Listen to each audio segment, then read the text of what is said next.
Oh, hi there. Thanks to the Top Twins for that amazing butterfly introduction. I hope I impress you with my colours or something. But thank you very much for having me here today.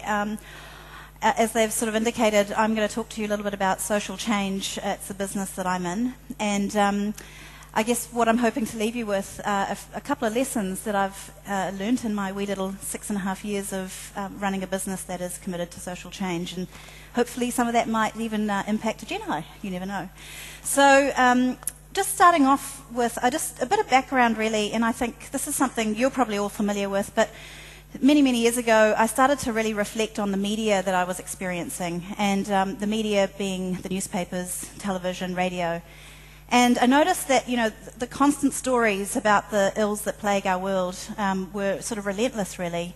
There were stories about economic collapse, well, actually they're more recent ones, those ones, but stories about water crises where half our planet is experiencing a lack of access to water, or the fact that we're reaching our peak oil, potentially, and what's happening with our population boom. In the last 50 years, our world has tripled in the number of people that live on it, and yet we're expecting to use the resources that we have, which are limited, to actually supply the existence to these people. And there's many problems that seem to be sort of constantly surfacing, so it wouldn't be at all surprising if anyone started to lose a little hope, potentially, at that any solution being possible, or even that there was a positive future for our children. And I'm a new mum of a 10-week-old baby, and I certainly reflect a lot on what's her life going to look like when she's my age, and I'm all of 34.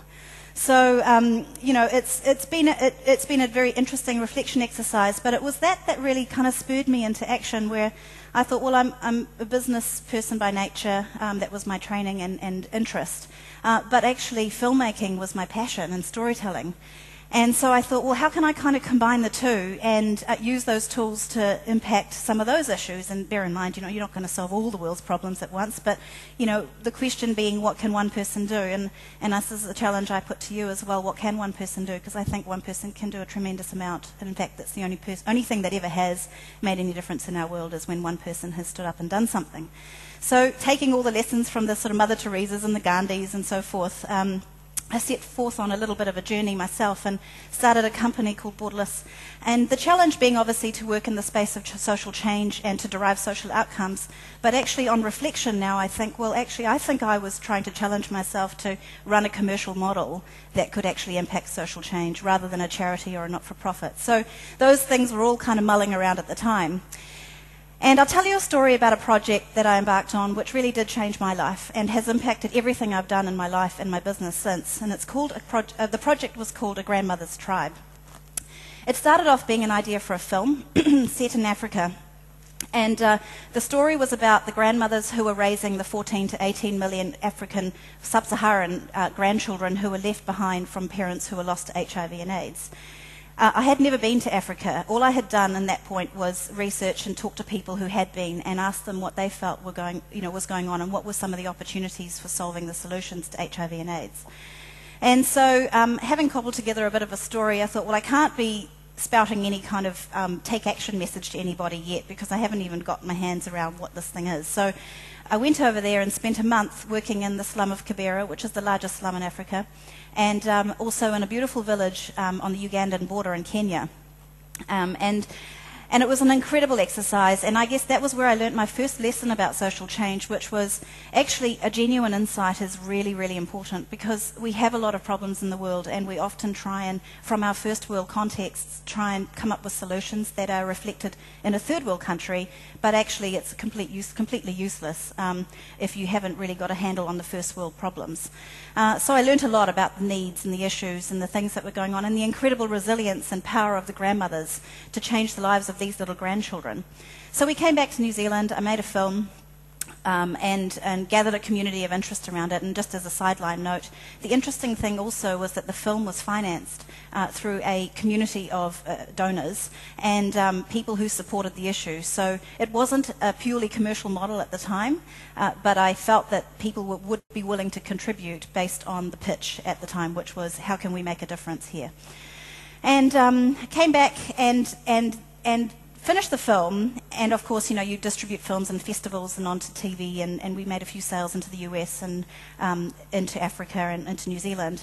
But I then started to realise the power, which was my second lesson, of letting go. And social change is like a virus, basically. Viruses are not controllable. We need a bad virus will just find where it wants to go, and it'll go where the energy is and where the climate is right.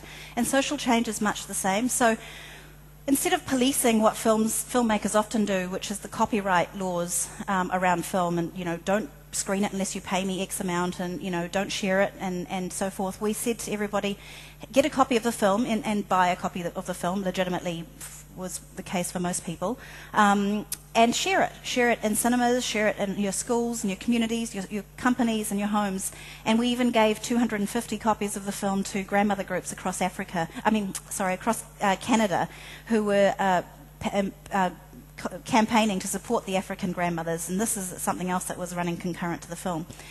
And so we worked together with these grandmothers, and several millions of dollars have now been raised for the African grandmothers, who are now able to build houses for themselves, buy school shoes and fees for their kids, and things that are just really everyday practical things that allow them to be able to give these kids the best start in life. But the other thing that also happened as a result of this is we raised awareness, and we empowered the grandmothers and told them that they were worth something, which is in the African countries, my experience that women, and particularly grandmothers who were older women, were not recognised as heroes or as important. They were discarded as the sort of end of life type people, and they let them be. So all of a sudden, newspaper stories started surfacing about amazing grandmothers doing wonderful things and starting businesses, and it was a really cool lesson.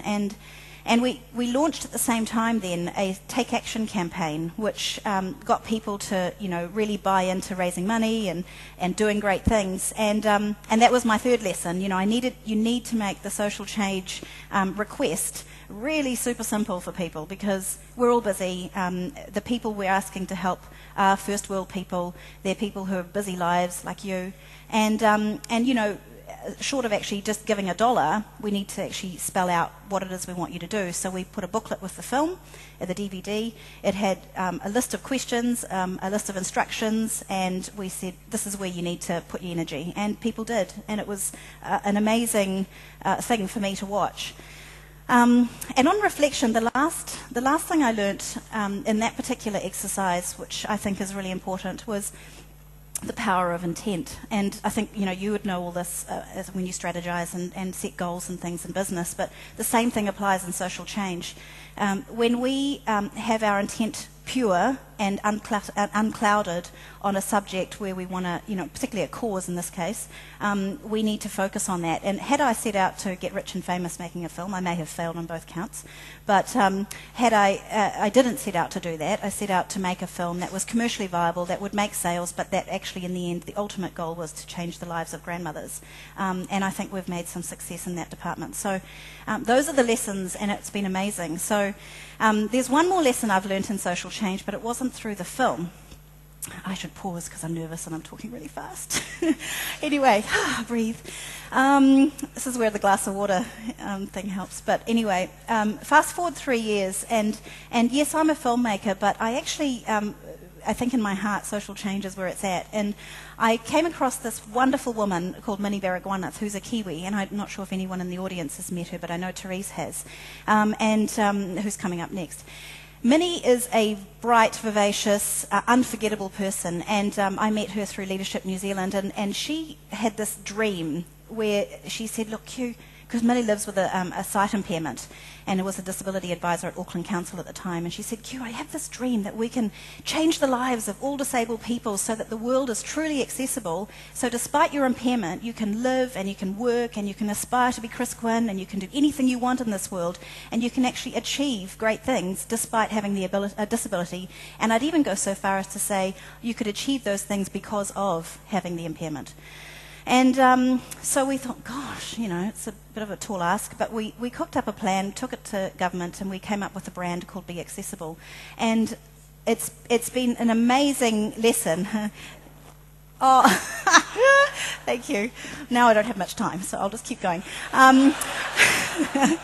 Yeah, never look a gift horse, but anyway.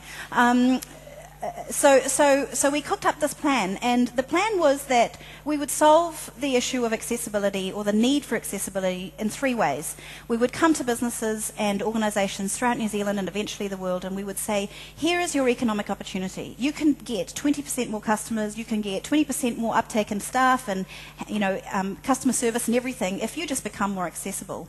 We'd go out to the disability community and we'd say, we believe you have leadership potential, so we're going to develop a leadership program that puts you through the rigour of a mainstream leadership program plus, and you will emerge as this beautiful butterfly, and you will be able to go and lead all parts of the community. And the third thing was that we will run a campaign that changes language and changes attitudes and ultimately changes behaviour and how people are in society. And that campaign is where the ultimate lesson has been for me, is that language is everything. And had we called it Don't Be Disabled or Look After Disabled, I don't think we would have had the uptake had we, compared to what we've done, which is called Be Accessible. And ultimately, everyone wants to be in the world.